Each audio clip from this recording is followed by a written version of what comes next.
आज हम शुरुआत कर रहे हैं next rubric that is anaemia. Anaemia very simple, खून की कमी, लेकिन थोड़ा सा अच्छे से, ठीक है। एनीमिया पर्टिकुलरली कहा जाएगा जब आरबीसी और हीमोग्लोबिन की कमी है, when there is deficiency of RBC और हीमोग्लोबिन, जिससे पेशेंट को जो ऑक्सीजन कैरिंग कैपेसिटी है वो रिड्यूस हो जाती है, जिससे पेशेंट को जो सिम्टम्स आएंगे पेलर के अलावा फटीग है, वीकनेस है, शॉर्टनेस ऑफ ब्रेथ वगैरह, ये सिम्टम पेशेंट को होते हैं। तो एनीमिया, केवल ये एनीमिया अगर अपन ने पेशेंट में फाइंड किया हुआ है ना, तो भी हम इसमें आगे बढ़ सकते हैं और पेशेंट को ठीक कर सकते हैं। तो जैसे मैंने आपको बताया, टायर्डनेस और पेलर के अलावा shortness of breath, headache, irritability, ठीक है, ये सब सिम्टम्स हो सकते हैं। और कॉजेज के रूप में अपने इंडिया में मैक्सिमम लोगों को जो कॉज है वो न्यूट्रिशनल डेफिशिएंसी होता है। आयरन की डेफिशिएंसी हो जाएगी, विटामिन B12 की और फोलिक एसिड वगैरह की डेफिशिएंसी हो जाएगी। मैं इस बात को इसलिए डिस्कस कर रहा हूँ, रूब्रिक की बात तो फिनिश हो चुकी है, लेकिन क्या हमारी मेडिसिन उसकी न्यूट्रिशनल डेफिशिएंसी को ठीक कर देगी? क्या नहीं। हमें पेशेंट की डाइट पे ध्यान देना है। हम यहाँ पे सिर्फ फॉर्मेलिटी के लिए रूब्रिक सीख रहे हैं, ऐसा नहीं कर रहे हैं, इलाज करना सीख रहे हैं। ये प्रैक्टिकल अप्रोच का प्लेटफॉर्म हमने बनाया हुआ है, जिसमें सच में हम पेशेंट की हेल्प कैसे करें वो सीख रहे हैं। तो अगर न्यूट्रिशनल डेफिशिएंसी है तो हमें उसके न्यूट्रिशन पे ध्यान देना ही चाहिए, ठीक है। उसकी डाइट में आयरन वाले जो फूड है ना वो हमें देने होंगे, उसको सजेस्ट करना होगा। तो क्या क्या होते हैं? फ्रूट्स, सैलेड और वेजिटेबल, ये फुल ऑफ आयरन होते हैं, ठीक है। और उसमें भी जिनको काटने से ब्लैकनेस हो जाती है, एप्पल को, बैंगन को, आपका पोटैटो, इनको काटने से ब्लैक हो जाते हैं ना, तो ये रिच ऑफ आयरन है। जो लीवली वेजिटेबल्स हैं, पालक जैसी, इनमें बहुत आयरन होता है, ठीक है। किशमिश में बहुत आयरन होता है। तो हमें पेशेंट को सजेस्ट करना है कि वो मैक्सिमम फ्रूट्स और सैलेड का कंजम्पशन करे। अगर पेशेंट को ब्लड लॉस हो गया है, तो अगर ठीक ठाक लॉस है, जहां रिकवरी हो सकती है वहां तो हमने करनी है, लेकिन अगर लॉस हो गया है तो ब्लड ट्रांसफ्यूजन सजेस्ट करना चाहिए। अगर क्रोनिक डिजीज कॉज है एनीमिया का, जैसे किडनी डिजीज है, कैंसर में है, ऑटोइम्यून डिसऑर्डर्स हैं, कोई बहुत बड़े इन्फेक्शंस होते हैं, उनके कारण अगर एनीमिया है तो केवल हम कोई दवाई दे देंगे एनीमिया ठीक हो जाएगा, ऐसा नहीं है। हमें उसके कॉज को ठीक करना होगा। तो कॉज ऑफ इलनेस को हमें एड्रेस करना होगा, ठीक है। अगर किसी कारण से आरबीसी का प्रोडक्शन ही डिस्टर्ब हो गया है, जैसे बोन मैरो में कोई इश्यू है, तो हमें उसको ठीक करने की मेडिसिन देनी होगी, यानी कि हमें ऐसी डीप एक्टिंग मेडिसिन देनी होगी जिससे उसमें इरिथ्रोपोइटिक चेंजेस अक्कर हों। किसी कारण से अगर हिमोलाइसिस हो रहा है, आरबीसी का डिस्ट्रक्शन हो रहा है, जॉन्डिस के साथ में एनीमिया हो रहा है, तो हमें उस तरह की मेडिसिन देनी होगी जो कि उसके कारण को भी ठीक करे, ठीक है ना। तो डाइट हमें ध्यान करनी है। अगर पेशेंट को एनीमिया है और डाइट भी नहीं ले पा रहा है, तो इसमें कोई बुराई नहीं है कि हम उसको फेरमफोस दे दें, हम उसको नेट्रम्यूर 6X दे दें, ठीक है। और अगर हम आयरन सिरप दे रहे हैं तो आप कोई जुल्म पाप नहीं कर रहे हो, तो ऐसा अपन कर सकते हैं, ओके। आयरन केवल एलोपैथी वालों का ऐसा नहीं है, वो आयरन हमारा भी है, ठीक है ना। तो एनीमिया को ठीक करने के लिए एनीमिया को पहचानना तो जरूरी है ना, कि आखिर एनीमिया हुआ क्यों है, ठीक है। तो वो कॉज के लिए आपको इन्वेस्टिगेशंस पे ध्यान देना होगा और पेशेंट को रिलीफ देने के लिए एक राइट रूब्रिक सिलेक्ट करना पड़ेगा। साइड में अगर हम अपना कॉन्स्टिट्यूशनल मेडिसिन या राइट मेडिसिन देंगे तो पेशेंट को ठीक करने में बहुत ज्यादा हेल्प मिलेगी। सब रूब्रिक पढ़ते हैं, बहुत काम के हैं। अब देखो, एनीमिया जनरल एक रूब्रिक हो गया। एनीमिया मतलब reduced haemoglobin and total RBC, ठीक है। तो आजकल तो इन्वेस्टिगेशन होने लगे हैं जिससे आप फाइंड आउट कर सकते हैं कि किस तरह का एनीमिया है। ये सब रूब्रिक का सब रूब्रिक है ग्रीफ फ्रॉम। देखो, यहां से इलाज होना शुरू हो जाता है। ग्रीफ फ्रॉम, पेशेंट को अगर ग्रीफ की हिस्ट्री है, उसके बाद में अगर ऐसा हुआ है, only 2 medicine are there, natrum mur and acid phosphoricum.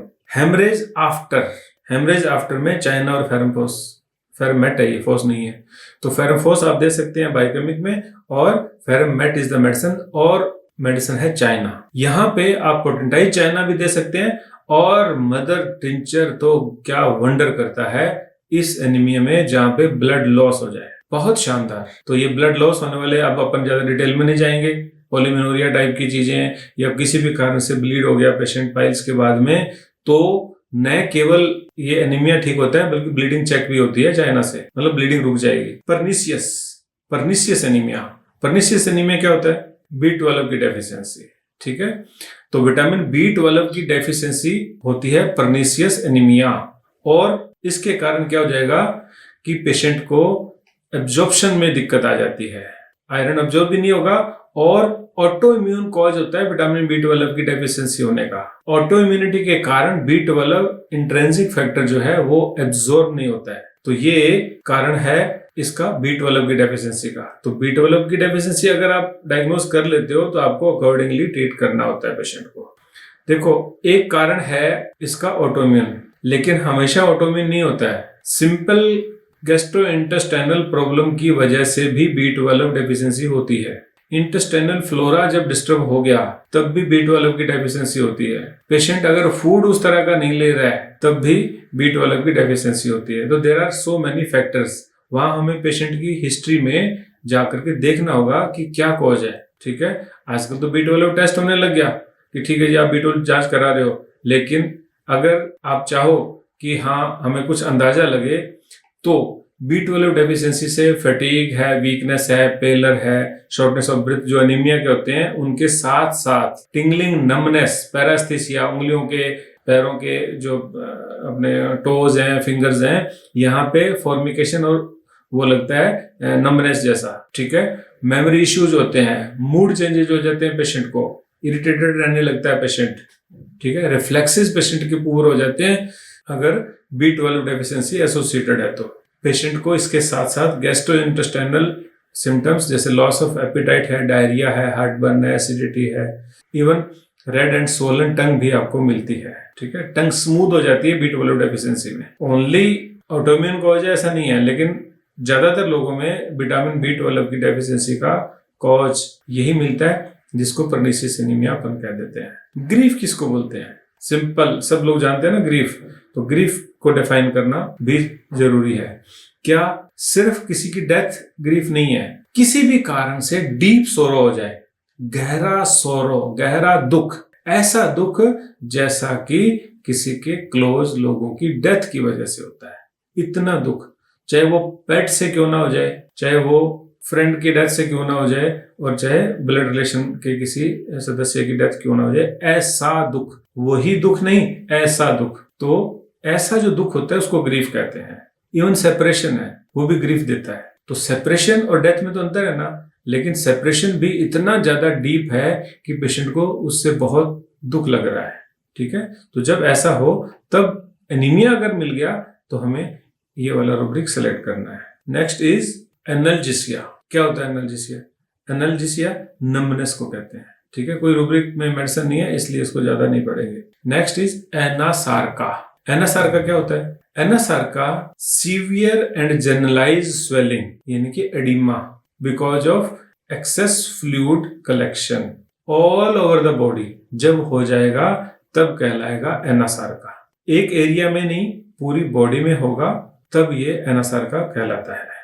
Arms हो, लेग्स हो, फेस हो, एब्डोमेन हो, हर जगह स्वेलिंग फील होगी और स्किन सूज जाने की वजह से शाइनी और स्ट्रेस्ड फील होती है। वेट गेन हो जाएगा पेशेंट का क्योंकि बहुत ज्यादा फ्लूइड कलेक्ट हो गया है, और उसके कारण पेशेंट को tiredness, difficulty in moving the limbs, ये सब हो जाएगा। और जो इंटरनल कैविटीज हैं जैसे प्लूरा है, पेरिटोनियल कैविटी है, हर जगह इसमें इफ्यूजन आपको मिलेगा, तो ये होगा एनासार्का। ठीक है, तो एनासार्का जब होल बॉडी स्वोलन है, एडिमेटस है, केवल ये सिम्टम है, ये अपने आप में डिजीज नहीं है। तो anasarca is not a disease, ये ओनली एक साइन है, एक पार्ट है ओनली इलनेस का, हार्ट फेलियर होने का, किडनी डिजीज का, लिवर इलनेस का, और सीवियर माल न्यूट्रिशन अगर है तब भी ऐसा हो जाएगा। और लिम्फेटिक सिस्टम के इश्यूज है, ब्लॉकेज ऑफ लिम्फेटिक्स है अगर मल्टीपल जगह पे, तब भी ऐसा हो जाएगा। और कुछ एलोपैथिक दवाइयों की मेहरबानी से भी ये हो सकता है। तो एनासार्का यानी कि ड्रॉप्सी, दोनों एक ही वर्ड है, ये है। नेक्स्ट रूब्रिक इसका सब रूब्रिक है सडन। सडन अपने आप में क्लियर है, अचानक से हुआ है। तो नेक्स्ट रूब्रिक है एन्यूरिज्म। एन्यूरिज्म की डेफिनेशन ये है कि एक bulging over the weekend area of the blood vessel. जैसे कोई ट्यूब लाइक स्ट्रक्चर है, उसमें ज्यादा प्रेशर हो जाएगा तो एक ही जगह से बल्ब सब फूल जाएगा ना। ट्यूब लाइक स्ट्रक्चर का जब एक जगह से वीकेंड एरिया की जगह से बैलून लाइक आउटवर्ड स्वेलिंग जब हो जाती है, खास करके हमारी आर्टरीज में ये देखने को मिलता है, और वो भी एओर्टा और ब्रेन की आर्टरीज में, तब ये कहलाएगा एन्यूरिज्म। होता क्यों है? Weakness of the this wall of the blood vessel, ठीक है, या फिर बहुत ज्यादा हाई ब्लड प्रेशर है तो, फैमिली हिस्ट्री है तो, और जब स्मोकर होंगे, लोग स्मोकिंग करते हैं ना, तो उनकी ब्लड वेसल की इलास्टिसिटी जो है वो पुअर हो जाती है, तब ये हो जाता है एन्यूरिज्म। अगर हमें पता चल गया, हम डायरेक्टली ये रूब्रिक सिलेक्ट कर सकते हैं। ओनली 10-12 मेडिसिन है, यहाँ से हमें मेडिसिन निकालना आसान हो जाएगा। आते हैं पेशेंट, मेरे पास है एन्यूरिज्म का एक पेशेंट, बच्चा है। एनास्टमोसिस फ्रॉम, एनास्टमोसिस क्या होता है? एनास्टमोसिस होता है जब दो ब्लड वेसल एक जगह आके मिल जाए, ठीक है, कनेक्शन हो जाए उनका। ब्लड वेसल के लिए ही यूज किया जाता है, लेकिन कोई भी ट्यूबुलर स्ट्रक्चर जब दोनों मिल जाती है तब उसको बोलते हैं एनास्टमोसिस, ठीक है। तो एनास्टमोसिस फ्रॉम क्या बन गया रूब्रिक? एन्यूरिज्म एनास्टमोसिस फ्रॉम, ठीक है।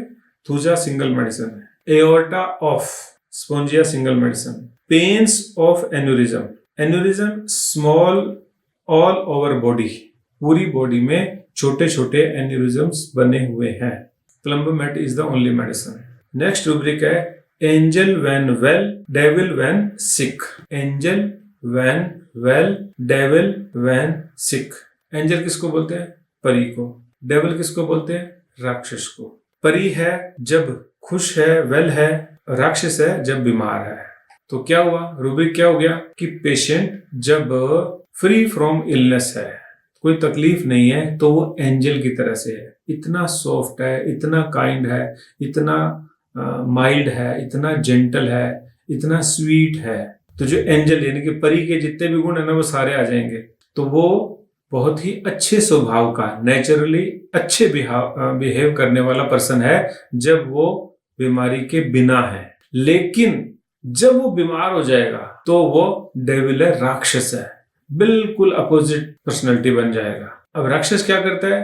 क्रूर होते हैं, निर्दयी होते हैं, दूसरे की सुख दुख को उनको कोई लेना देना नहीं होता है, बहुत वायलेंट होते हैं, अनसोशल होते हैं। तो जो एंग्री होते हैं, है ना, इंजर करते हैं लोगों को, ये सब जो उल्टे वाले रूब्रिक हैं, जो एंजल के अपोजिट वाले, वो सारे के सारे कैरेक्टर होते हैं। अच्छे से पढ़ना क्यों जरूरी है इस रूब्रिक को? क्योंकि काफी लोग ऐसा बताते हैं आकर के, खास करके बच्चों के बारे में, इतना स्वीट बच्चा है, इतना बढ़िया बच्चा है, लेकिन जब उसको बुखार हो जाता है तब तो भाई इसको किसी के मतलब उससे लेना देना नहीं रहता, चीजों को फेंकता है, काटता है, मारता है, गालियां देता है, गुस्सा करता है, काबू में नहीं आता है। और नहीं तो ये इतना माइल्ड और इतना प्यारा बच्चा है, क्या कहें, ये कैसा पर्सना है, बिल्कुल समझ नहीं आ रही इस पर्सना की, ठीक है ना। तो ये पर्सनालिटी के टाइप होते हैं जिसको क्या कहते हैं? जो ड्यूअल पर्सनालिटी वाले लोग होते हैं, ये वो हो गए, ठीक है ना। तो ये बेलाडोना सिंगल मेडिसिन है इसके अंदर। Next is anger, vexation, irritability, fretful and bad temper. सभी कोमा कर करके लिखे हुए हैं, ज्यादा डिफरेंस नहीं है। लेकिन अगर डिफरेंस नहीं होता तो ये कोमा करके दोबारा किसी दूसरे को क्यों लिखते भाई? तो सभी जो वर्ड्स हैं इनको अंडरस्टैंड करना है हमने।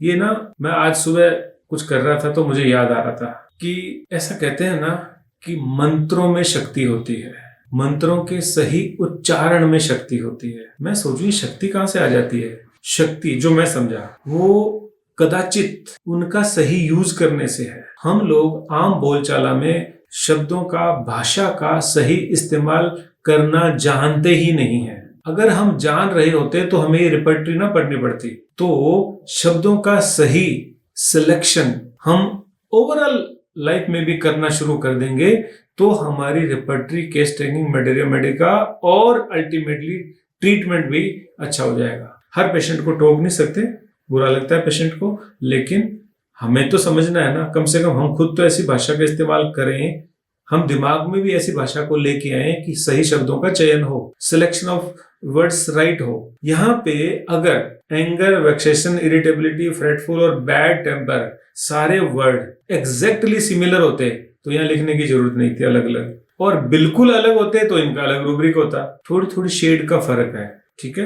पेशेंट में हम अलग नहीं समझ पा रहे हैं, दैट इज वाई इन्होंने उसको क्लब कर दिया।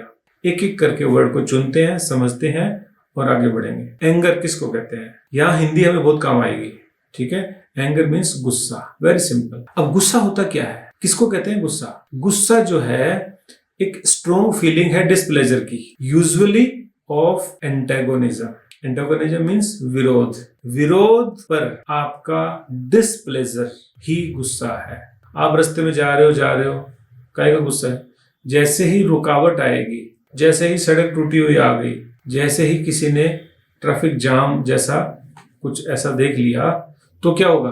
अरे यार क्या हुआ, ये गुस्सा शुरू हो गया ना। क्या हुआ? एंटेगोनिज्म, विरोध हो गया, ठीक है। आपके रास्ते में बाधा आ गई।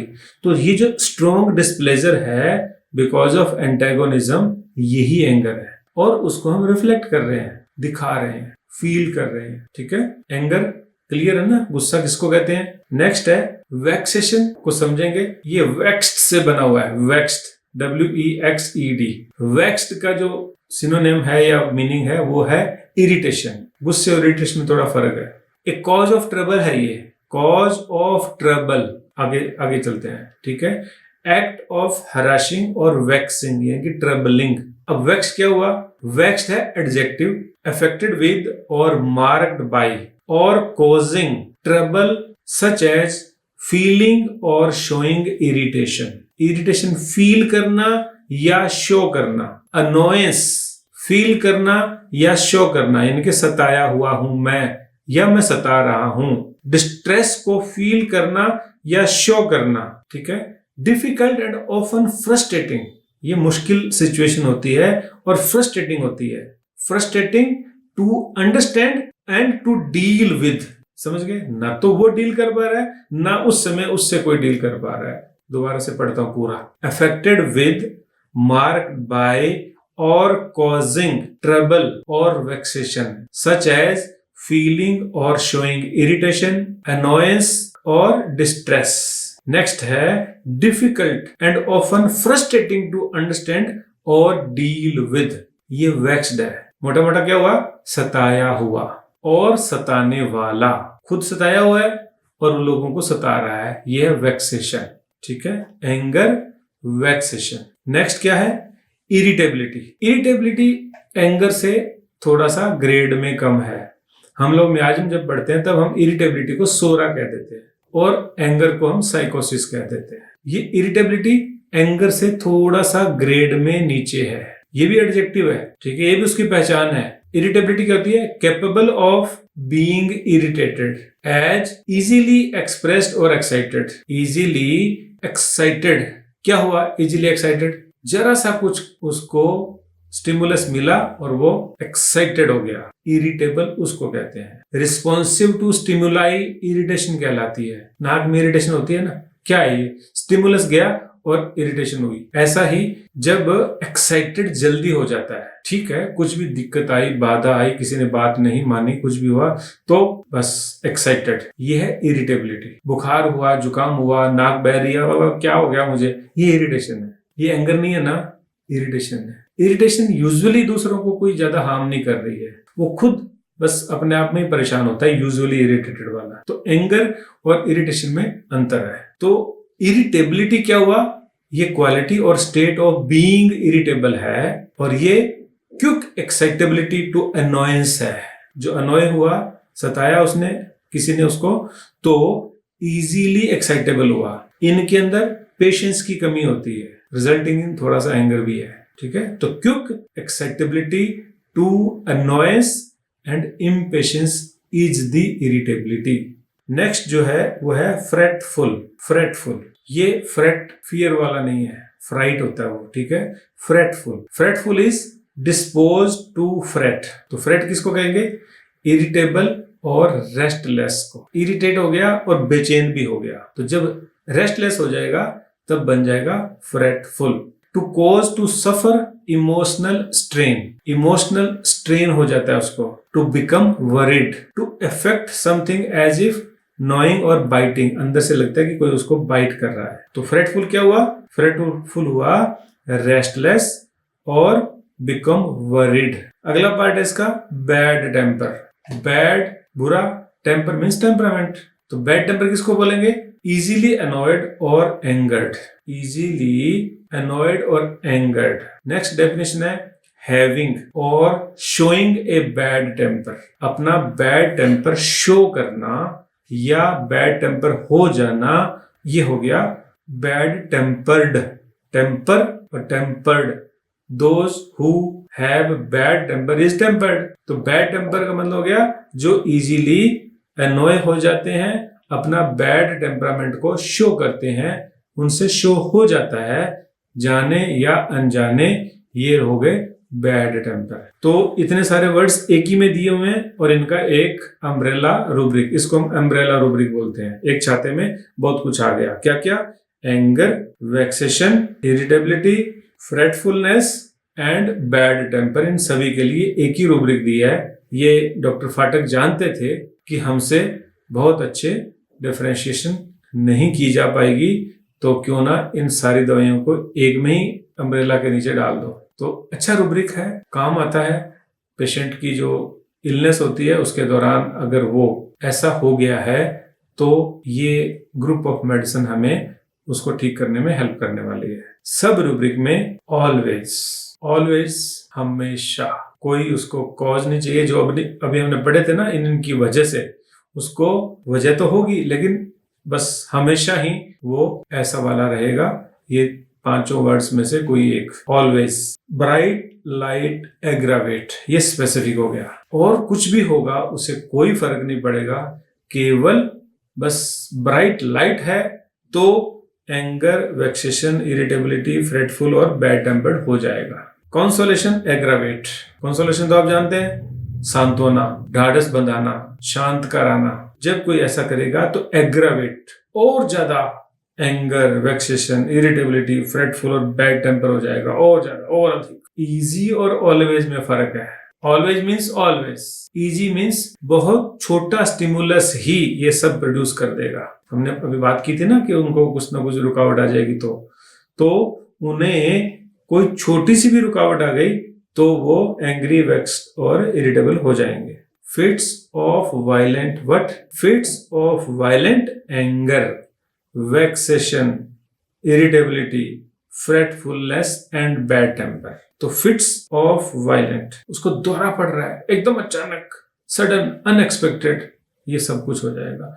कारण कोई छोटा मोटा होगा तो। फिट्स ऑफ एंगर में moschus, tuberculinum, strontium. Bites anything in way, रास्ते में कुछ भी जो आ रहा है उसे बीट करता हुआ जाएगा। बीटना मतलब पीटना, बीट करना, बीटना नहीं, बीट करना। तो beat anything in the way, किसी भी चीज को जो रास्ते में उसके आ रही है उसे वो बीट कर रहा है, पीट रहा है यानी, ठीक है। Menses before, all this thing if happens before periods, chamomilla is the medicine. Orders aggravate, orders aggravate. Smell, अच्छी बुरी कोई मतलब नहीं है, स्मेल है तो एंग्री हो जाएगा, वेक्स्ड हो जाएगा और all these things. Pain aggravate, pain हुआ तो antimonium tart is the medicine.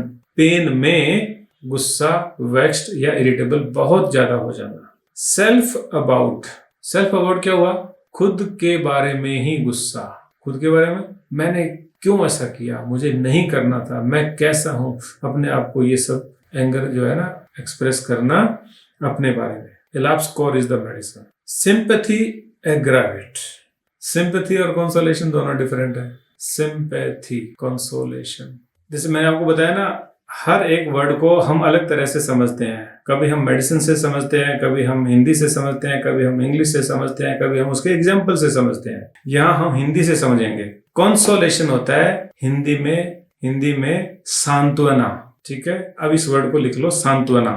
Sympathy जो होती है वो होती है सहानुभूति। सहानुभूति का मतलब है जैसा तुम फील कर रहे हो वैसा ही मैं फील कर रहा हूं, ऐसा जताना, नुकसान तुम्हारा नहीं हुआ मेरा भी हुआ है, ये होती है सिंपैथी। और कंसोलेशन होता है सांत्वना, तुम्हारा नुकसान हुआ है मेरा नहीं हुआ है, लेकिन सब्र करो सब ठीक हो जाएगा। तो ग्रेड्स अलग अलग है, सिचुएशन में थोड़ा सा फर्क है, sympathy is more emotional, more empathic. वहां पे मोर है सब कुछ ही, बाहों में भर के साथ में ही रो पड़ना है सिंपैथी। दर्द तुम्हें नहीं, दर्द मुझे भी हो रहा है, यह है सिंपैथी। सहानुभूति केवल वर्ड्स बोलना, फील ज्यादा नहीं करना, जस्ट कोई बात नहीं, सबके साथ ऐसा होता है, मेरा भी नुकसान हुआ था, हो जाएगा सब अच्छा, सब दिन एक जैसे नहीं रहते, वगैरह वगैरह। ओनली सुपरफिशियल वर्ड्स जो है ना, ये होती है कंसोलेशन। तो कंसोलेशन जो है वो आप बेसिकली कह सकते हैं कि ये सुपरफिशियल होती है, सिंपैथी डीप होती है, होती दोनों लगभग सेम है। तो ये है सहानुभूति, वो है सांत्वना। Sympathy aggravate is different medicine, consolation aggravate is the different medicine. Sympathy कहाँ मिलती है? आज हम जिस युग में जी रहे हैं, सिंपैथी है क्या? सहानुभूति है टोटल।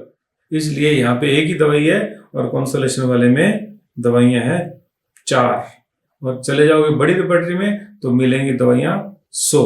तो sympathy is different from this consolation, right? Touched when क्या हो गया भाई?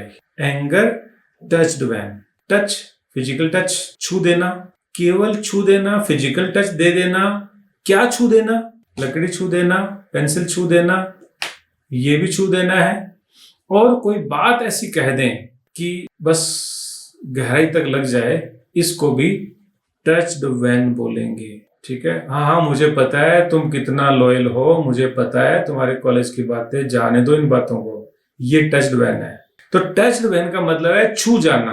तो छू जाना, फिजिकल छू जाना भी, इमोशनल छू जाना भी। और हम अगर कोई चीज देख के, कोई चीज देखी तब भी तो हम टच फील करते हैं, अरे मेरे को दिल को छू गई ये बात, ये घटना मेरे दिल को छू गई, ये बात मेरे दिल को छू गई, ये इंसिडेंस मेरे दिल को छू गया, ये भी टच्ड व्हेन होता है। एक घटना आपके सामने हो गई कि भाई इस तरह से किसी हस्बैंड ने अपनी वाइफ को, जो कि जॉब नहीं करती थी, उसने उसको घर से निकाला, पीटा, मारा, कुछ भी आपने देखा, सुना, समझा, ओह ये तो कभी नहीं होने दूंगी मैं मेरी जिंदगी में, तो वो उसके लिए क्रांतिकारी बन गई।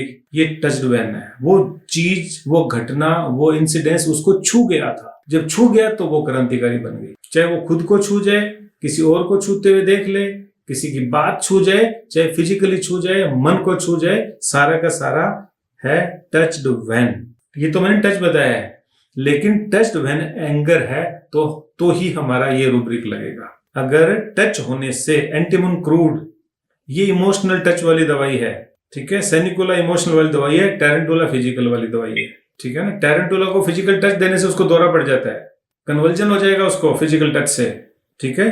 तो टच्ड व्हेन एंगर जब हो जाएगा तब ये दवाई का ग्रुप हमने लेना है, रूब्रिक लेना है, ठीक है? ट्रिफल्स एट, ट्रिफल क्या होते हैं? छोटी छोटी तुच्छ बातें जो सबको लगता है कि ये बड़ी बात नहीं है और उसके लिए वो बड़ी बात हो जाए। अरे क्या ही हो गया, इतना से तो कहा है तुम्हें। वो तुच्छ बात, वो छोटी बात से गुस्सा आ जाए। क्या हो गया, एक सड़क में खड्डा आ गया तो, एक स्पीड ब्रेकर आ गया तो हुआ क्या? कल परसों मैं कोई न्यूज देख रहा था, ये न्यूज़पेपर में था कोई, कि राजस्थान की किसी सिटी में उसका जो ऑटो था, ये 3 व्हीलर जो इलेक्ट्रिक वाला, वो एवरेज कम दे रहा था जी, जल्दी डिस्चार्ज हो रही थी उसकी बैटरी। तो वो उसको गधे के पीछे बांध के और कंपनी लेके गया कि ये तुम्हारा ये जो प्रोडक्ट है, ऑटो है, इसकी एवरेज बहुत कम है। तो उन्होंने कहा होगा कुछ भी, जो भी है, और उसने वहीं पे, वो सेटिस्फाई नहीं हुआ, उसने उसको आग लगा दी। तो ये ट्रिफल है, तुच्छ बात है, एवरेज नहीं दे रहा, ठीक किया जा सकता है, इतनी बड़ी बात नहीं है, बैटरी चेंज करो, कुछ तो करो, लेकिन अपने ऑटो को थोड़ी आग लगा दोगे। ये गुस्सा है, बैड टेम्पर है, ट्रिफल्स एट। हो सकता है वो पर्सन ट्यूबरकुलिनम हो, ठीक है? ड्रोसरा, ट्यूबरकुलिनम, काली म्योर, फॉस्फोरस, सेनिकुला, सीपिया, इस तरह की दवाइयां तुच्छ बातों पे। अब ये तुच्छ बात कैसे पता चलेगा कि बात छोटी है बड़ी है? उसके लिए तो बड़ी है ना। जिसको गुस्सा आया उसके लिए वो बात छोटी नहीं है, उसके लिए तो बड़ी है। Then how will you decide कि ये ट्रिफल है या नॉर्मल है? कोई पैरामीटर है? नहीं, इसका पैरामीटर साइकोलॉजी में छुपा हुआ है। आमतौर पे मोर देन 66.6% लोगों को ऐसी बात पे ऐसा गुस्सा नहीं आएगा जैसा उसको आ रहा है, इसलिए वो ट्रिफल कहलाएगा। इसके लिए आपको नॉर्मल ह्यूमन साइकोलॉजी का, नॉर्मल ह्यूमन बिहेवियर का बेसिक नॉलेज होना जरूरी है। ठीक है, तो ट्रिपल्स एट जब होगा तो ये रूब्रिक हमारा अप्लाई होगा।